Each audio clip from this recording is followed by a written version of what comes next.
Saya nak tanya adik-adik yang ada di sini, anak kami, ada tak yang nak jadi bupati? Sini. Melayani masyarakat, membantu orang susah, menyelesaikan suara persoalan-persoalan dihadapi masyarakat, betul? Betul, Pak. Tapi jangan kita bermimpi bahwa berbuat baik kepada seseorang, orang itu akan membalas kebaikan kita. Berbuat baik kepada seseorang, Allah yang akan membalas melalui tangan-tangan orang lain.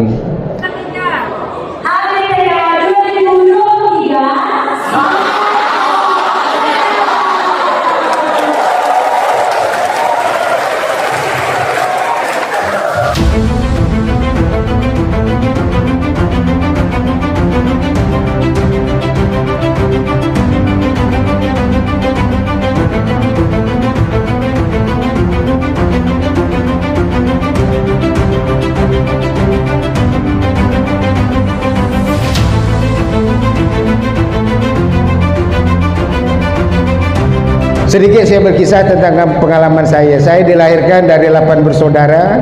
Ya, orang tua saya guru di Tanjung Batu, kepala sekolah SD Negeri 06.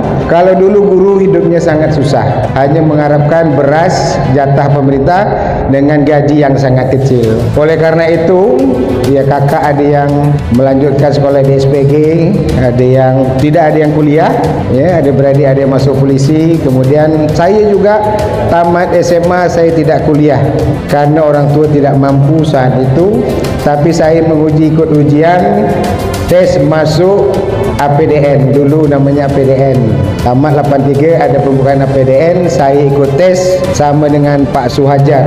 Pak Suhajar tamat SMP dengan saya, tamat SMP ke Pekanbaru, saya tamat SMP ke Balai, kemudian ujian masuk APDN pada saat itu. Alhamdulillah, letting-letting saya pada saat itu lulus. Saya alhamdulillah tak lulus. Oleh karena tak lulus, saya tak kuliah. Tapi saya tidak putus asa. Saya bercoba mencari kerja, saya honor, kerja serabutan honor tahun 84 di kantor dulunya namanya IPEDA, Iuran Pendapatan Daerah. Sekarang kantornya namanya PBB di Tanjung Pinang di Batu 4. Kemudian 84 ada tes pegawai negeri CPNS, saya masuk. 85 saya diangkat sebagai CPNS. 86 CPNS, kemudian ada pembukaan APDN dari jalur tugas belajar. Saya ikut, alhamdulillah 86 87 tahun ajarannya saya lulus masuk APDN. Kemudian saya 91 tamat APDN 3 tahun setengah.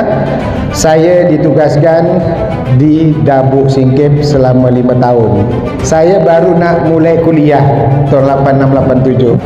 Dengan motivasi ini harus tanamkan semangat yang diceritakan tadi bahwa kita bisa seperti yang lainnya.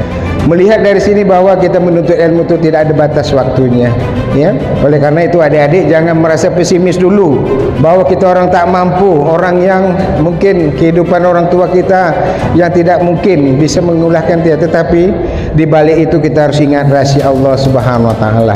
Yang penting kita berikhtiar, usaha, doa, solat kita dengan berdoa, insya Allah Allah akan memberikan jalan keluar untuk kita semua. Oleh karena itu adik-adik yang hari ini, teman-teman, siswa-siswinya, semua abang-abang kita, kakak-kakak kita yang datang mensosialisasikan tentang keberadaan UI ini, dengar baik-baik bahwa banyak jalan dan cara untuk bisa masuk ke Universitas Indonesia ini.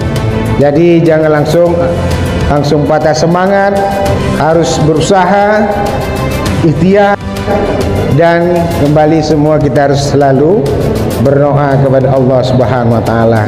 Mudah-mudahan kita bisa mencapai apa yang kita angan-angankan dan kita cita-citakan. Jangan kita pasrah, jangan kita tidak punya kemauan, ya. Jadi sekali lagi, ingin semuanya masuk ke UI, ingin kuliah apa tidak? Universitas sangat banyak hari ini karena UI yang datang. Nanti dengarkan baik-baik, mudah-mudahan itu termotivasi, mudah-mudahan banyak anak-anak kita yang dapat masuk ke Universitas Indonesia. Bagi yang tak masuk, ada universitas lain, jangan kecil hati sama.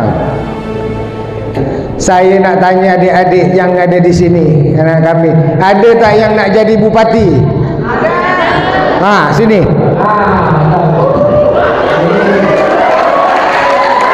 Saya nak tanya dia, testimoni. Kenapa dia nak jadi bupati? Coba ceritakan. Sini.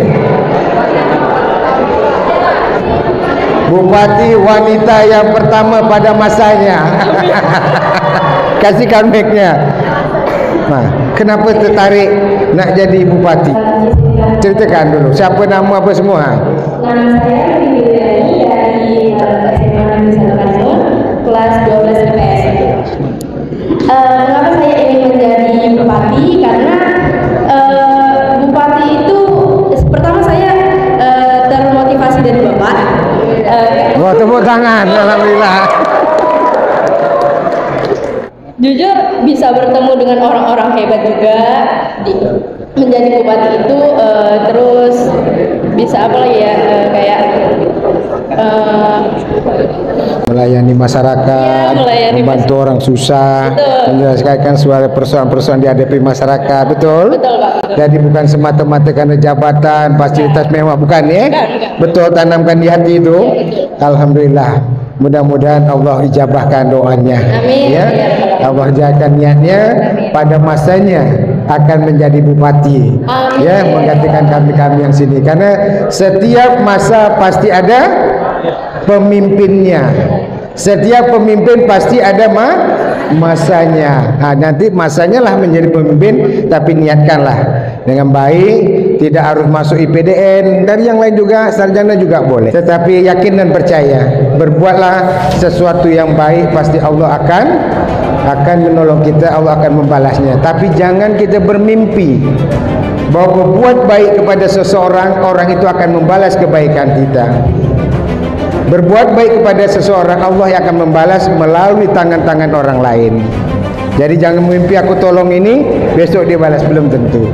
Tapi yakinlah bahwa Allah akan membalas kebaikan kita yang kita berikan pada orang lain melalui tangan-tangan yang Allah akan kirimkan kepada kita. Sekolah yang rajin, jaga orang tua, nama baik orang tua. Orang tua itu mengelahkan kita dengan susah payah. Akan menjadi orang tua pada masanya. Orang tua kadang tidak makan, tidak minum, menunda keperluan dia untuk anak-anaknya, untuk kepentingan pendidik anak-anaknya, kepentingan pendidikannya.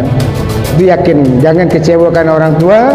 Rajin sholat, doakan orang tua, doa anak yang soleh ya kepada orang tuanya akan dijabahkan oleh Allah Subhanahu Wa Taala. Pepatah Arab mengatakan menjadah wajadah. Siapa yang bersungguh-sungguh, insya Allah Allah akan meredoi dan mengabulkan apa yang kita niatkan. Saya ucapkan selamat pagi. Apa kabar pelajar Karimun? Sehat, sehat, alhamdulillah.